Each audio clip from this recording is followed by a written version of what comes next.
ایک بادشاہ کا دربار لگا ہوا تھا۔ چونکہ سردی کا دن تھا اس لیے بادشاہ کا دربار کھلے میدان میں ہی لگا ہوا تھا۔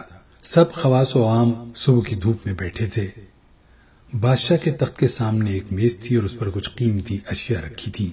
وزیر، مشیر، امرا وغیرہ سب دربار میں بیٹھے تھے۔ بادشاہ کے خاندان کے دیگر افراد بھی موجود تھے۔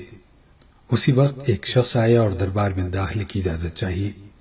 اجازت مل گئی تو اس نے کہا، میرے پاس 2 اشیاء ہیں۔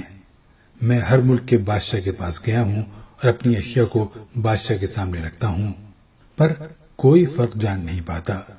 تمام ہار چکے ہیں اور میں ہمیشہ کامران و کامیاب ہو کر لوٹتا ہوں۔ اب آپ کے ملک میں آیا ہوں۔ بادشاہ نے کہا، کیا اشیاء ہیں؟ تو اس نے دونوں اشیاء بادشاہ کے سامنے میز پر رکھ دیں۔ وہ دونوں اشیاء دیکھنے میں بالکل ایک جیسی جسامت، یکساں رنگ، یکساں چمک، گویا یہ دونوں اشیاء ایک دوسرے کی نقل محسوس ہوتی تھیں۔ بادشاہ نے کہا، یہ دونوں اشیاء تو بالکل ایک جیسی ہیں۔ تو اس شخص نے کہا، جی ہاں، دکھائی تو ایک سی دیتی ہیں لیکن ہیں مختلف۔ ان میں سے ایک ہے بہت قیمتی ہیرا اور ایک ہے شیشہ۔ بظاہر یہ دونوں ایک سے ہیں، کوئی آج تک یہ نہیں پہچان سکا کہ کون سا ہیرا ہے اور کون سا شیشہ۔ کوئی جانچ کر بتائے کہ ان میں سے ہیرا کون سا ہے اور کون سا شیشہ۔ اگر کوئی صحیح پہچان گیا اور میں ہار گیا تو یہ قیمتی ہیرا آپ کا ہو جائے گا۔ بادشاہ نے کہا، میں تو نہیں پہچان سکتا۔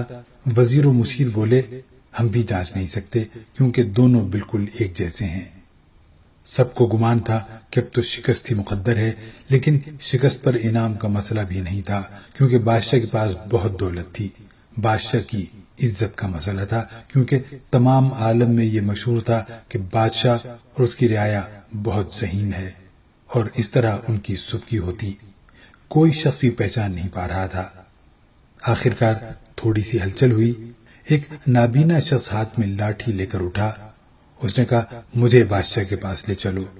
میں نے تمام باتیں سنی ہیں اور یہ بھی سنا ہے کہ کوئی پہچان نہیں پا رہا ہے۔ ایک موقع مجھے بھی دیں۔ ایک آدمی کے سہارے وہ بادشاہ کے پاس پہنچا۔ اس نے بادشاہ سے درخواست کی کہ ایسے تو میں پیدائشی نابینا ہوں، لیکن پھر بھی مجھے ایک موقع دیا جائے جس میں ایک بار اپنی ذہانت کو جانچ سکوں اور ہو سکتا ہے کہ کامیاب بھی ہو جاؤں، اور اگر کامیاب نہ بھی ہوا تو ویسے بھی آپ تو ہارے ہوئے ہیں ہی۔ بادشاہ کو محسوس ہوا کہ اسے موقع دینے میں کیا حرج ہے۔ بادشاہ نے کہا، ٹھیک ہے۔ اس نابینا شخص کو دونوں چیزیں چھونے کے لیے دے دی گئیں اور پوچھا گیا، اس میں سے کون سا ہیرا ہے اور کون سا شیشہ؟ یہی آپ کو معلوم کرنا ہے۔ اس آدمی نے ایک لمحے میں کہہ دیا کہ یہ ہیرا ہے اور یہ شیشہ۔ جو آدمی اتنی جگہوں سے جیت کر آیا تھا وہ بہت حیران ہوا اور کہنے لگا، ٹھیک ہے، آپ نے صحیح پہچانا، آپ کو مبارک ہو۔ اپنے وعدے کے مطابق اب یہ ہیرا بادشاہ کا ہوا۔ تمام لوگ بہت حیران ہوئے کہ ایک نابینا شخص نے کیسے جان لیا کہ اصل ہیرا کون سا ہے، اور سب نے یہی سوال اس نابینا شخص سے کیا۔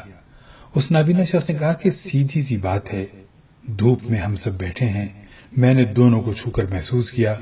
جو ٹھنڈا رہا وہ ہیرا، جو گرم ہو گیا وہ شیشہ۔